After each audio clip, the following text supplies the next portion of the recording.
Have you ever wondered why we're so willing to trust the process when we see a random video on TikTok or on Facebook, but when God is trying to do something new in our lives that does not make sense, we begin to panic and pull back?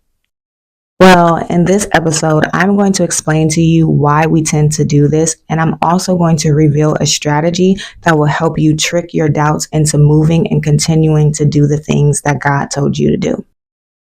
Friday night, I was scrolling on TikTok and I came across this video of a woman who was using a cup, and she was trying to use the cup to space out some napkins that she had into a pretty shape that she can set on her table. So when I first started watching the video, I'm sitting there questioning, what is she doing? This doesn't make sense. This looks crazy. What in the heck is she doing? But by the end of the video, everything actually came together, and the way that the napkins were layered on top of each other looked really pretty and really presentable. So after I finish the video, I do what I normally do, and I go and I look at the comments, because what good is watching a TikTok video if you do not look at the comments afterwards? So I seen comments that said things like, "I did not believe in her," or "How dare I doubt her?" And some even said "I did not trust the process, but I should have."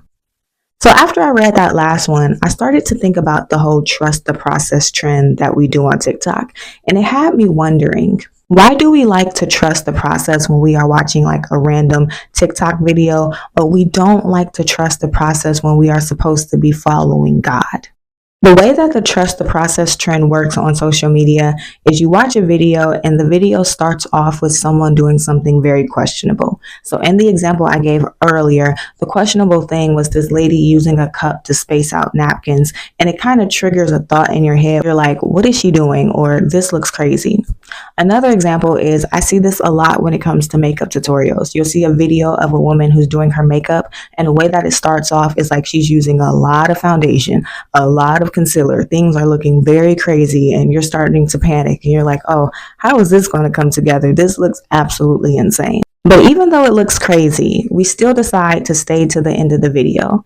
And once we get there, we realize that what looked crazy in the beginning actually turned out to be something very beautiful or very unique. So you're probably wondering, what does this have to do with God? When it comes to a TikTok video, we are willing to view something very crazy and questionable and still make the decision to stay to the end to see how it will turn out. But when it comes to God, the moment that something looks blurry, the moment that we lose clarity, the moment that we don't understand how things are going to come together and how this thing is going to work out, instead of staying to the end and trusting God and being committed and loyal to Him and to His process, we tune out the very moment that things stop making sense to us. We are willing to trust that a stranger on the internet can make something questionable come together and make sense, but we doubt that God, the powerful God that we serve, can do the very same thing.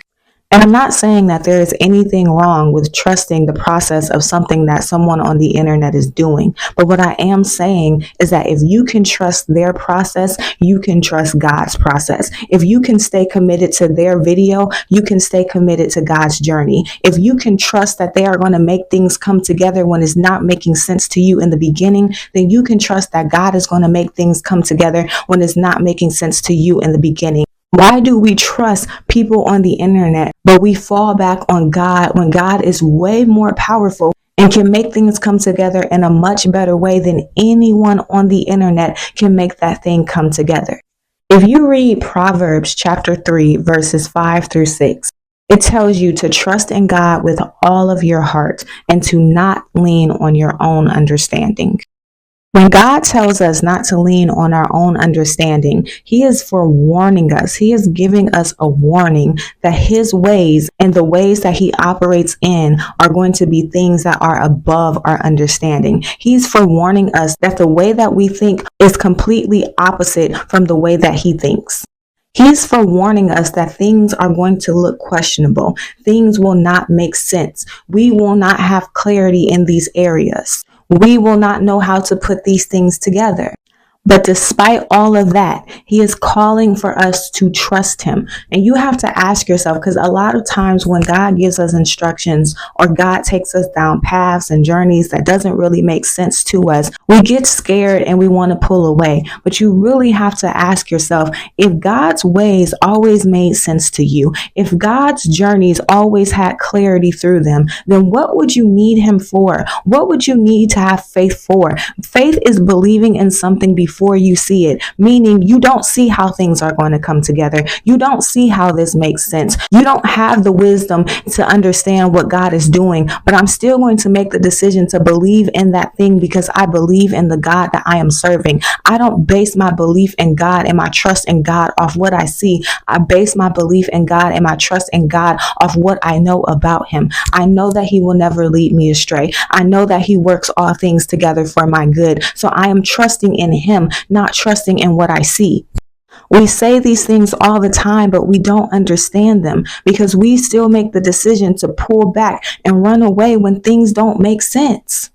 We have to get into the habit of expecting for things to not make sense right away. We have to get into the habit of expecting to not have clarity right away. You know how we always like to say that God's intention is to grow us. God's intention is to develop us. Well, in order for God to grow us, he has to introduce us into things that are new. He has to introduce us into new wisdom. He has to introduce us into new habits, new mindset, things that we're not used to. So if something is new to us, when we first start learning it, it's not going to make sense. When something is new to us, when we first start learning it, it's going to be a little bit over our heads. It's going to be a little bit intimidating. But the more that we make the decision to watch tutorials, the more that we make the decision to not only learn about that new thing, but start walking into that new thing, we tend to start adapting to it. And what once was confusing is now becoming normal to us. When you are learning something, the material might be hard at first, but the more that you walk into that thing, the more that you keep going at that thing, everything is going to start to make sense. Think about it like being in school. Let's say that you are transitioning from middle school to high school. Up until you being in middle school, the only thing you learned about math was basic math and geometry. But now that you are transitioning into high school, you are about to learn something new. You are about to learn about algebra.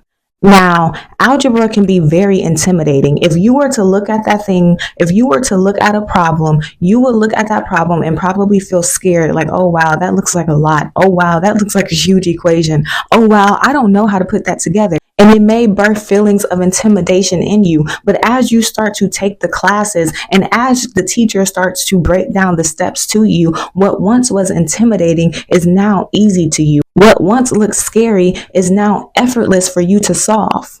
The process and everything is going to look scary at first, but you have to make the decision to keep going if you want this thing to start coming together and making sense. The reason why things starts to come together in an algebra class or on a TikTok video that we saw on social media is because we made the decision to stay in the process. We did not start the video and see how confusing this thing looks and make the decision to scroll on to something next. We made the decision to commit to the process. We made the decision to stay till the end. And because we made the decision to stay in the process, that is the reason why we got to see and we got to experience that beautiful thing of how everything came together. And we have to learn how to do that very same thing with God. So let me explain to you why we make the decision to commit to the process and continue watching a video that starts off questionable on social media. The reason why we're willing to stay to the end of a social media video is out of curiosity. We're curious to see where they're going with this, how things are going to come together, what is happening in this video. Our curiosity influences us and makes us want to stay and see what's going to happen by the end of the video. Now, the problem with God's process is that we already told ourselves something and we have already believed that thing is true. When it comes to God's process, we have already told ourselves that this thing will not work out. We have already told ourselves that we are not good enough, that we cannot have something like this, that things like this will never happen for a person like me. We have already told ourselves a lie and believed that lie. And that lie that we've told ourselves has killed our curiosity, where we feel like there is no point of being curious. There is no point of staying committed to this process to see how things will work out in the end, because I already told myself how it will work out in the end. I already told myself how this thing is going to happen. Our assumptions about God's process is overriding our curiosity. And I'm going to be honest with you. It's kind of hard and very time consuming to shift a negative doubt. It takes a lot of time, it takes a lot of energy, and it's not the easiest thing to do. So instead of doing that, I want you to trick yourself into moving by getting curious about the doubt you've been telling yourself. So if the doubt is telling you this thing will never happen for you, get curious about that. How do I know? What evidence actually backs that thing up? There are two possibilities. There is a possibility that this thing will never happen for me, but there's also a possibility that this thing will happen for me. So get curious about which one is going to happen. Learn how to doubt your doubts. Create doubt for the doubt that your doubt is telling you. Train your mind to believe that there are multiple possibilities, that there are other ways, because once you do that, it will spark your curiosity where you begin to think, well, what if that doesn't happen? What if this way happens? And it will motivate you to stay committed to the process so that you can physically see how things are going to happen. You can physically see how things are going to come together.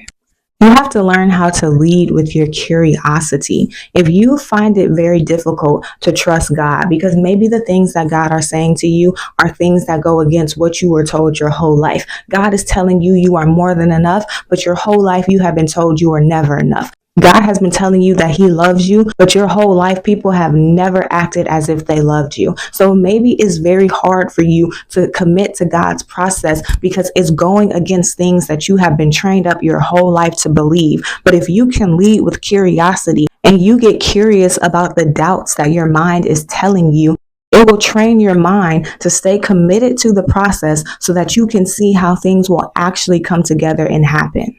So the biggest thing that I want you to take away from this episode is that you have the potential to trust God's process.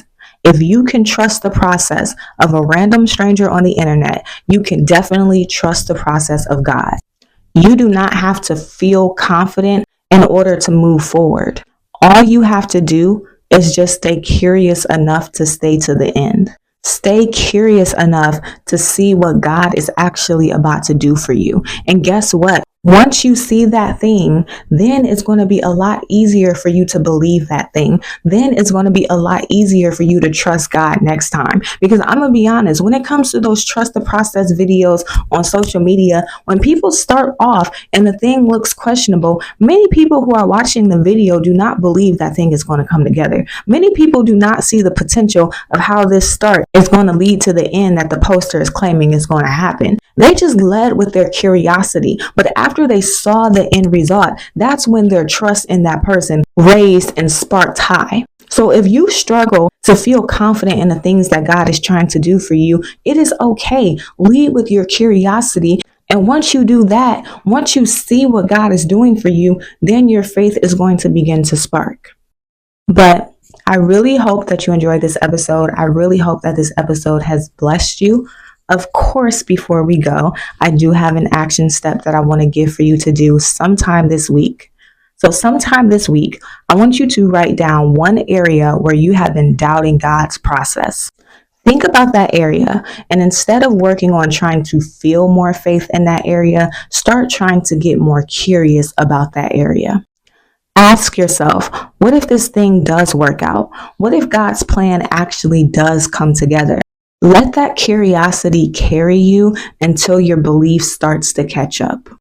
But that is all that I have for you today. If you enjoyed this episode, make sure that you subscribe so that you get a notification every time a new episode is released.